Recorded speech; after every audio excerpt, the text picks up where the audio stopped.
Hello and welcome everyone. In my previous two sessions, I have shown ways to configure and verify switch interfaces.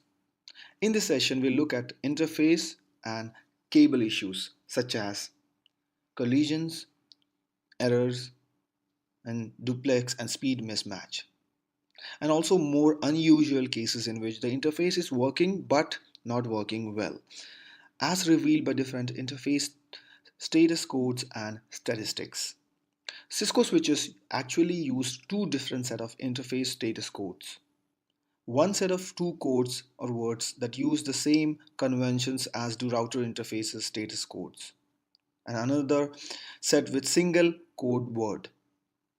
Both set of status codes can determine whether an interface is working.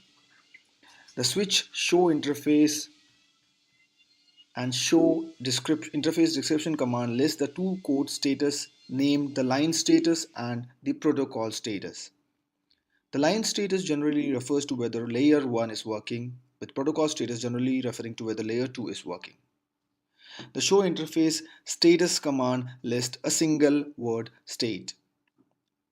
The single code interface status corresponds to different combination of the traditional two code interface status codes and can be easily correlated to those codes, such as connected state for working interfaces. Let's look at the code combination and some root causes that could have caused a particular interface status. If you see the line interface status as admin down or protocol status as down, or if the interface status is disabled, then the likely cause is the shutdown command is configured under the interface.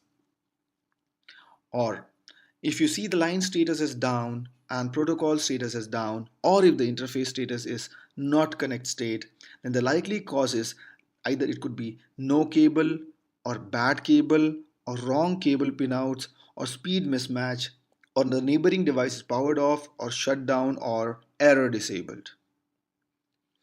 Or if you see the line status as down and protocol status as down, that's an error disabled. Or if the interface status is error disabled, then the likely cause is the port security has disabled the interface.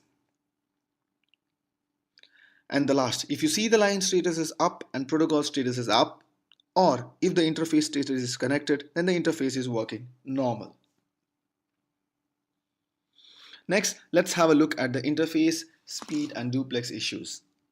To understand some of the speed and duplex issues, let's have a look at the output from the show interface status and show interface commands.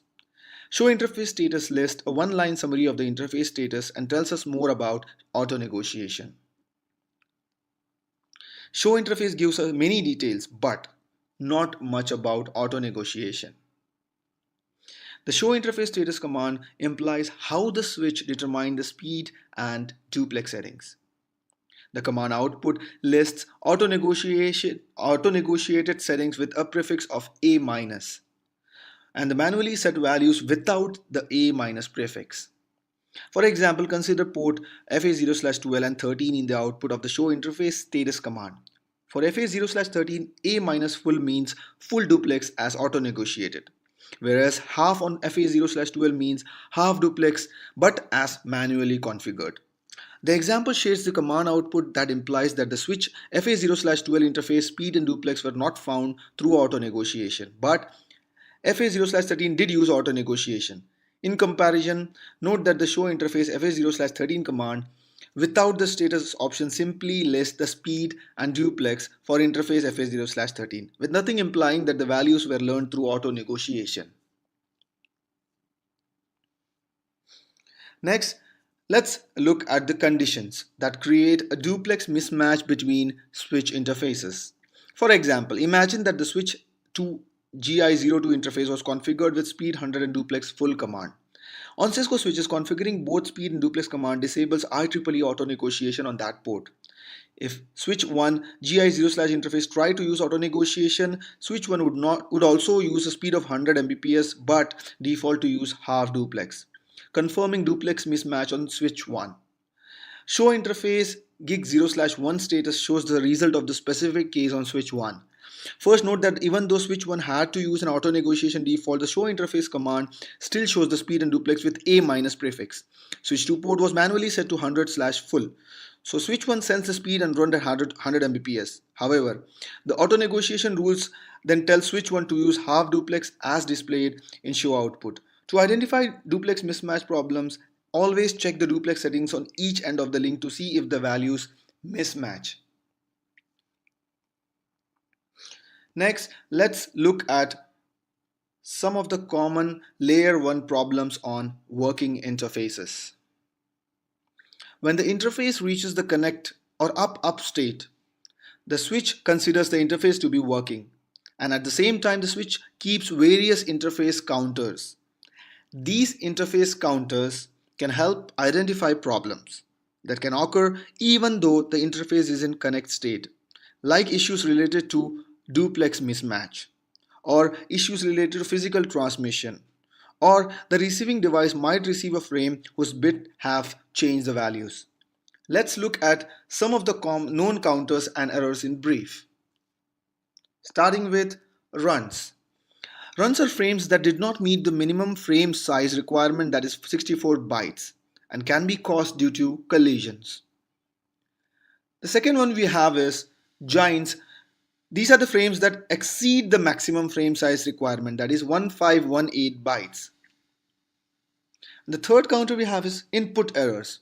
A total of many counters including runs, joins, no buffer, CRC, frames, overrun, and ignore counts. Then we have CRC counter. This counter increases if it receives frame that did not pass the FCS math, and it can be caused by collisions. These frames do not pass the error detection logic as implemented in the FCS field in the Ethernet trailer. Then we have frame counter. This counter increases when it receives frames that have an illegal format.